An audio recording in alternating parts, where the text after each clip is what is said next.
Schönen guten Morgen zusammen, ihr Lieben. Wir machen heute mal wieder so eine Drei-Karten-Legung. Da gucken wir uns an, wo es hängt,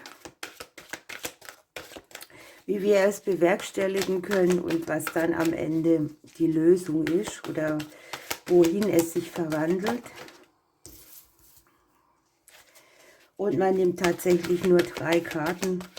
Dafür ist es eben sehr genau oder sehr speziell. Ich lasse sie mal so liegen, ich lasse sie auch nur springen. Dann drehen wir sie um. Das hier sind dann immer auch so ein bisschen die Einflüsse aus der Vergangenheit, des Jetzt und die Zukunft. Guckt euch das mal an. Unterm Deck haben wir noch das Wunder schon wieder liegen. Ich weiß nicht, wie oft wir das kriegen. Möglicherweise sollen wir darauf hingewiesen werden, dass eben alles möglich ist, ne? So, dann gucken wir hier, welches Thema sich zeigt. Das ist schon mal super. Wir haben hier die Kiefer. Es geht um Sachen, die sich gerade in einem Reinigungsprozess befinden. Und die Karte sagt einfach aus, dass schon speziell auch Reinigungen des Energiefeldes stattgefunden haben in der Vergangenheit. Und das Erscheinen von der Karte fordert auch nochmal auf, loszulassen, was nicht mehr länger dient, was nicht mehr unterstützt oder ja, was einen eigentlich freudlos macht, anstatt freudig. Es geht darum, dass man das Umfeld reinigt, aufräumt, putzt, Ordnung schafft, die Aura clean hält, ne, damit das Energieniveau auch hoch sein kann.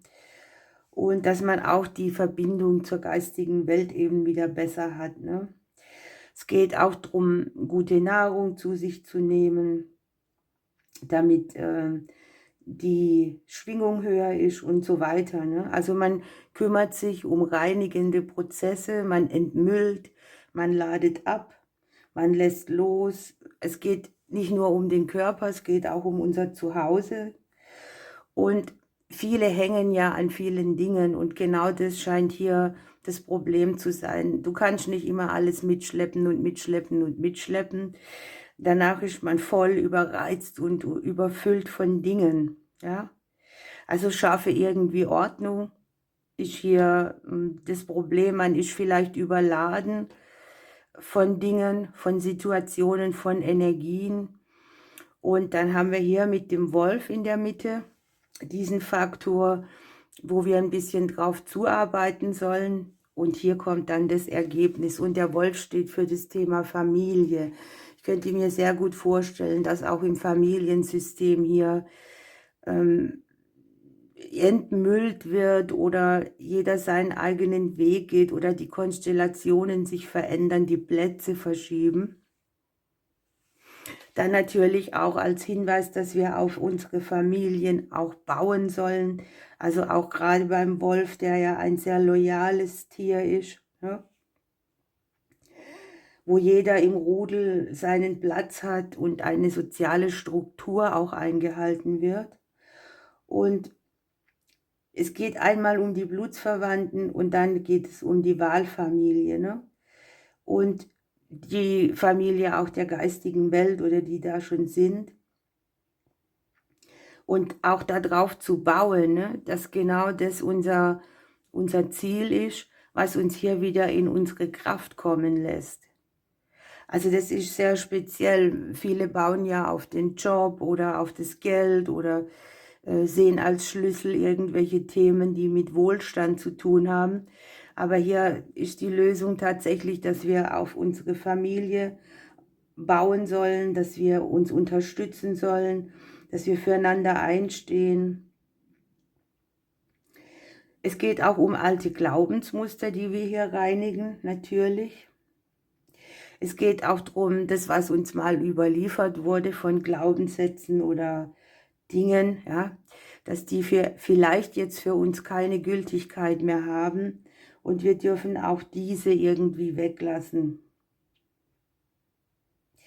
Es geht im Prinzip auch um eine Genesung von deinem ureigenen Seelenstamm oder ja, der Familienthemen überhaupt.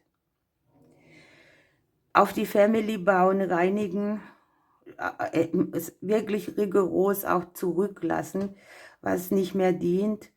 Ich glaube, da hätte ich hier einen Container voll, obwohl ich sowieso schon alles minimalistisch halte.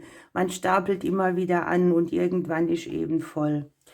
So, und dann kommen wir hier zum Ergebnis und da steht die uralte Eiche und die lässt uns unsere ganze Kraft spüren und leben.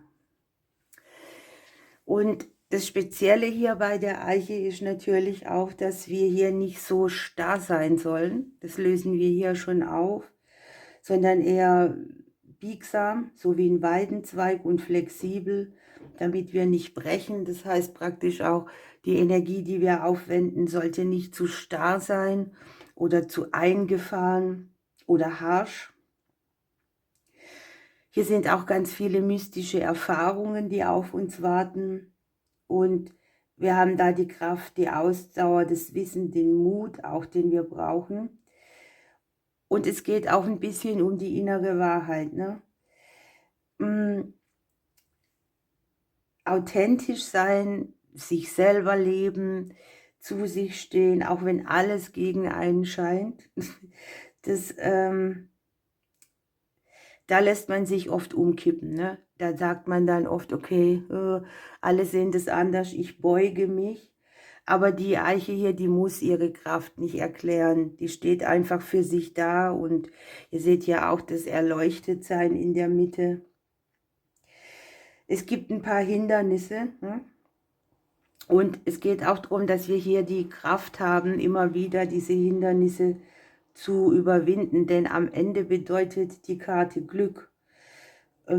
Es geht auch darum zu reflektieren, wo uns vielleicht ein Traum verwehrt wurde.